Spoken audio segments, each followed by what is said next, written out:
Hello students, welcome back to another video. अगर आप लोग न्यू बैच 2026-27 में बीए सेकेंड सेमेस्टर में हैं और इंग्लिश लिटरेचर पढ़ रहे हैं तो आज की वीडियो में मैं बीए सेकेंड सेमेस्टर के इंग्लिश लिटरेचर का पूरा न्यू सिलेबस लेकर आ गई हूँ ऑल यूनिवर्सिटी के लिए। आप चाहे किसी भी यूनिवर्सिटी से पढ़ाई करते हैं, सिलेबस आपका यही होगा। देखिए, जो आपका इंग्लिश लिटरेचर का सिलेबस है बीए सेकेंड सेमेस्टर का, इसमें काफी ज्यादा चीजें बदल गई हैं, चेंज हो गई हैं। तो जो आपका न्यू सिलेबस है वो मैं आज की वीडियो में लेकर के आ गई हूँ। तो चलिए देखते हैं। देखिए, कुछ टॉपिक पहले वाले ही हैं, बस कुछ चीजें बदल गई हैं और क्या बदली हैं सब मैं आपको बताऊंगी। चलिए वीडियो स्टार्ट करते हैं। और आपकी जो न्यू बैच की क्लासेस है वो हमने स्टार्ट कर दी है और लगातार आपकी ये सारी जो यूनिट्स हैं इन पर भी हम वीडियोस अपलोड कर रहे हैं नोट्स के साथ। और इंग्लिश के अलावा भी आपको हर एक सब्जेक्ट की क्लासेस सिलेबस के साथ मिल जाएंगी।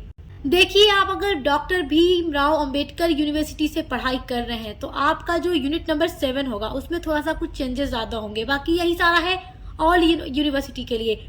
बस भीमराव अंबेडकर वाले जो बच्चे हैं उनके लिए अलग से आपके लिए सिलेबस अपलोड कर दूंगी, क्योंकि बस यूनिट नंबर 7 में थोड़ा आपका ज्यादा बदलाव है। बाकी सारी यूनिट्स आपके सेम है, तो आप इस वीडियो को देख सकते हैं। चलिए देखिए, यूनिट नंबर फर्स्ट आपका है forms of poetry. All university के लिए है, ध्यान दीजिएगा। फॉर्म्स ऑफ पोएट्री में आपको पढ़ना है द सोनेट। सोनेट इससे पहले भी था।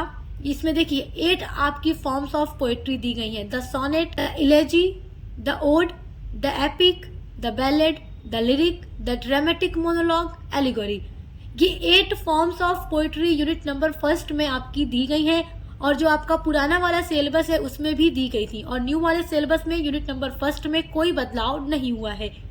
और इसकी जो न्यू बैच की वीडियो है हमने अपलोड कर दी है, तो आप चेक करके पढ़ लीजिएगा। प्लेलिस्ट की लिंक मैं आपको दे दूंगी इसी वीडियो के डिस्क्रिप्शन बॉक्स में।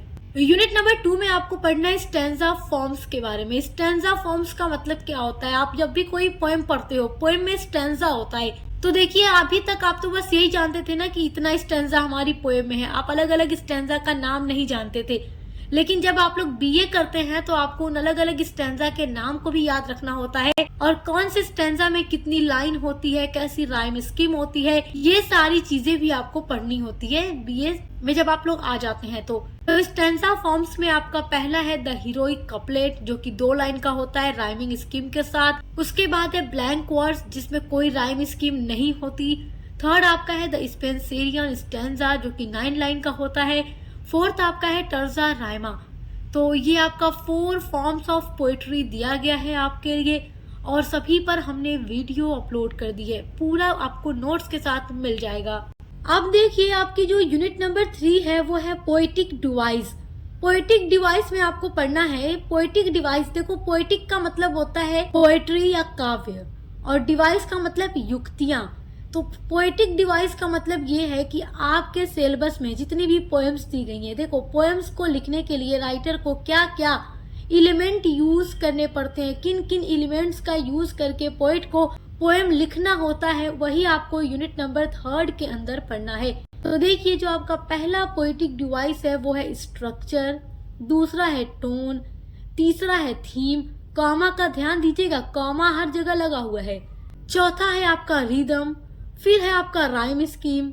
राइम स्कीम के बाद है काइंड्स ऑफ मीटर, उसके बाद है स्ट्रेस्ड एंड अनस्ट्रेस्ड सिलेबल्स, फिर आपका है फिगर ऑफ स्पीच, उसके बाद है आयरोनी, इन्वर्जन, नेगेटिव कैपेबिलिटी एंड जस्टापोजिशन। तो ये सारा पोएटिक डिवाइस भी हमने आपके लिए अपलोड कर दिया है। पूरी क्लासेस आपको मिलेंगी माय डियर स्टूडेंट्स। आप लोग सब कुछ चेक करके हमारे चैनल पर पढ़ सकते हैं। अगर आप चाहते हैं कि आपके हर एक सब्जेक्ट की तैयारी बहुत अच्छी हो तो सक्सेस मास्टर पॉइंट चैनल को सब्सक्राइब करना मत भूलिएगा। अब देखिए, यूनिट नंबर 4 से आपकी पोएम्स स्टार्ट हो जाती हैं, क्योंकि आपको इंग्लिश लिटरेचर में बीए सेकेंड सेमेस्टर में इंग्लिश पोएट्री पढ़नी है। तो यूनिट नंबर 4 से आपकी पूरी पोएम्स आ जाती हैं। अब देखिए, यूनिट नंबर 4 में आपको पढ़ना है विलियम शेक्सपियर की sonnet let me not to the marriage of true minds, जिसको सोनेट नंबर 116 भी कहा जाता है। सोनेट एक तरीके की पोएम ही होती है। अभी आपने यूनिट नंबर 1 में देखा है ना, फॉर्म्स ऑफ पोएट्री में सोनेट, इलेजी, ओड, ये सारी चीजें वो सब अलग अलग पोएम्स का नाम है। अभी तक आप केवल इतना जानते रहे होंगे कि पोएम होती है, लेकिन अलग अलग पोएम का नाम भी होता है, और साथ ही साथ उनमें उनके लिखने का तरीका भी अलग होता है। लाइन्स अलग अलग होती है। जैसे सोनेट 14 लाइन की पोएम होती है, 14 लाइन की, और सोनेट दो तरीके की होती है, एक इटालियन सोनेट और एक इंग्लिश सोनेट। सब यूनिट नंबर फर्स्ट में मैं आपको पढ़ा चुकी हूँ। Let me not to the marriage of true minds, ये बहुत ही अच्छी सोनेट है विलियम शेक्सपियर की, जिसमें विलियम शेक्सपियर सच्चे प्यार की बात करते हैं, ट्रू लव के बारे में बताते हैं कि ट्रू लव होता कैसा है। तो इस पर भी मैंने अभी कल ही वीडियो अपलोड की है, आप देख लीजिएगा। यूनिट नंबर 4 में जो आपकी सेकेंड पोएम दी गई है वो है जॉन डन की poem a valediction forbidding mourning. और बहुत सारी यूनिवर्सिटी में जॉन डन की पोएम यहाँ पर वैलेडिक्शन फॉर बीडिंग मॉर्निंग न दे करके प्रेजेंस इन एब्सेंस दी गई है। तो जिन बच्चों के यहाँ प्रेजेंस इन एब्सेंस पोएम दी गई है जॉन डन की, तो उसके लिए भी हमने वीडियो अपलोड कर दी है, तो आप चैनल पे हमारे चेक कर लीजिएगा, आपको सब कुछ मिल जाएगा। आप केवल सर्च कर दिया कीजिए यूट्यूब पर पोएम का नाम लिखकर कि presence in absence by success master point, जो भी टॉपिक आपको चाहिए होता है किसी भी सब्जेक्ट का, तो आप ऐसे ही सर्च कर लिया करें, आपको सब कुछ मिल जाएगा। तो उस पोएम को भी हमने अपलोड कर दिया और इसको भी अपलोड कर देंगे आपके लिए। अब देखिए अलेक्जेंडर पोप की पोएम दी गई है एन एस्से ऑन मैन।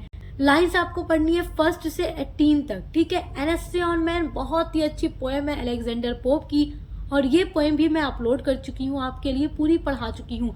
और जितनी पोएम्स दी गई हैं उन सभी से जितना भी इम्पोर्टेंट क्वेश्चन आंसर होगा, जैसे कि MCQs हो गया या रिटन वाले बच्चों के लिए हो गया, critical appreciation, referent context explanation, question answer, सभी पर हमने वीडियो आपके लिए अपलोड कर दी है। कोई भी टॉपिक आपका ऐसा नहीं है जिसको हमने न कराया, और आपके न्यू बैच 2026-27 के लिए सब कुछ अपलोड कर दिया है हमने। यूनिट नंबर 5 में आपको पढ़ना है थॉमस ग्रे की poem elegy written in country churchyard. Elegy written in a country churchyard, ये जो पोएम है बहुत ही लंबी पोएम है, और पूरी पोएम को मैं लाइन बाय लाइन हिंदी में आपको समझाकर मीनिंग के साथ पढ़ा चुकी हूँ, और इससे जितना भी इम्पोर्टेंट क्वेश्चन आंसर होगा सब कुछ हमने अपलोड कर दिया है आपके लिए। सेकेंड पोएम जो आपके यूनिट नंबर 5 में दी गई है वो है विलियम वर्ड्सवर्थ की poem the daffodils. The daffodils की जगह पर बहुत सारी यूनिवर्सिटी में the world is too much with us poem दी गई है विलियम वर्ड्सवर्थ की, तो उस पोएम को भी मैंने पढ़ा दिया है, और उससे रिलेटेड जितना भी इम्पोर्टेंट क्वेश्चन आंसर है, जैसे क्रिटिकल एप्रिसिएशन हो गया, ऑब्जेक्टिव टाइप क्वेश्चंस हो गए, या अदर जितने भी क्वेश्चंस वहां से आएंगे, सब कुछ हमने अपलोड कर दिया है। और जिन बच्चों को द डैफोडिल्स पढ़ना है तो इसके लिए भी वीडियो आपको हमारे चैनल पर मिल जाएगी, क्योंकि हम सब कुछ आपका कंप्लीट करा रहे हैं एकदम सीक्वेंस में। अब देखिए यूनिट नंबर 5 में जो आपको थर्ड पोएम पढ़ना है वो है जॉन किट्स की poem ode to a Nightingale.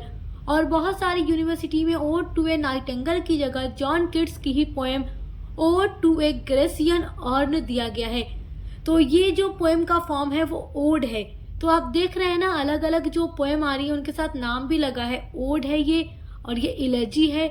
तो इसी तरीके से आपको सारी चीजें पढ़नी है। तो ये आपको समझ में आ गया होगा कि यूनिट नंबर 5 में आपको कौन कौन से पोएट्स की पोएम पढ़नी है। अब देखिए यूनिट नंबर 6 देखते हैं। यूनिट नंबर 6 में आपको पढ़ना है अल्फ्रेड लॉर्ड टेनिसन की poem break break break. Break break break जो है एक इलेजी पोएम है अल्फ्रेड लॉर्ड टेनिसन की, और ये पोएट तब लिखते हैं जब इनके बहुत ही खास दोस्त की मृत्यु यानी डेथ हो जाती है। और मैंने आप लोगों को यूनिट नंबर 1 में पढ़ाया है कि जो इलेजी पोएम होती है वो किसी खास दोस्त रिश्तेदार की डेथ होने पर लिखी जाती है। तो अल्फ्रेड लॉर्ड टेनिसन के जब फ्रेंड की डेथ हो गई थी तब इन्होंने ब्रेक ब्रेक ब्रेक पोएम लिखी थी। ब्रेक का मतलब क्या होता है? टूटना। तो ये बहुत ज्यादा टूट जाते हैं अपने फ्रेंड की डेथ के बाद, तो ये एक पोएम लिखते हैं उनकी याद में। तो ये पोएम भी मैं आपको पढ़ा चुकी हूँ, इससे रिलेटेड सारा इंपॉर्टेंट क्वेश्चन आंसर भी आपका करा चुकी हूँ, जो आपके एग्जाम 2026-27 के लिए इम्पोर्टेंट होगा। यूनिट नंबर 6 में जो आपकी सेकेंड पोएम दी गई है वो है मैथ्यू अर्नोल्ड की पोएम डॉवर बीच। ये पोएम भी बहुत इंपॉर्टेंट है एग्जाम के लिए, और इस पोएम को भी मैं पढ़ा चुकी हूँ एकदम एक एक वर्ड को समझा कर, और हर पोएम से जैसे क्वेश्चन एग्जाम में आएगा सब कुछ हमने अपलोड कर दिया है, तो आप प्लेलिस्ट को चेक करना मत भूलिएगा। यूनिट नंबर 6 में आपकी जो थर्ड पोएम दी गई है वो है रॉबर्ट ब्राउनिंग की माई लास्ट डचेस। तो ये भी मैंने करा दिया है माई लास्ट डचेस, ये भी। चलिए अब देखिए यूनिट नंबर 7 पर आ जाते हैं। यूनिट नंबर 7 में आपको पढ़ना है T.S. इलियट की poem the love song of J Alfred Prufrock. और जो बच्चे डॉक्टर B.R. अम्बेडकर यूनिवर्सिटी में पढ़ रहे हैं तो उनका यूनिट नंबर 7 में ये सारी पोएम्स आपको नहीं मिलेगी, आपको बदली हुई मिलेगी दूसरी, तो उसका सिलेबस मैं आपके लिए जल्द ही अपलोड कर दूंगी।